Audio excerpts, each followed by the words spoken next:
Let me share the Word of God for you today, guys. Gaano nyo kakilala si Lord sa mga panahon or pagkakataon na higit nyo siyang kailangan? Savior, galing. Savior. Yun, very good. Sa dami-dami nyo, si Denver lang nakasagot, ah. Bigyan ng jacket to. Yun! Sige guys, sige tuloy natin. So it is very important na kilala natin si Lord. Yung kanyang character, yung kanyang pagka-Diyos, at yung kanyang mga kaparaanan. Kasi nga, kapag kilala mo si Lord, it is highly possible for you na yung mga actions mo, tama din, kumbaga naka-align siya sa kalooban ni Lord.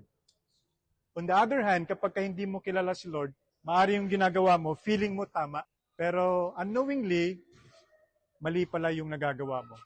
That is why sabi ng Matthew 6:33, seek first the kingdom of God and His righteousness, and all these things shall be added unto you. So, paano natin makikilala si Lord?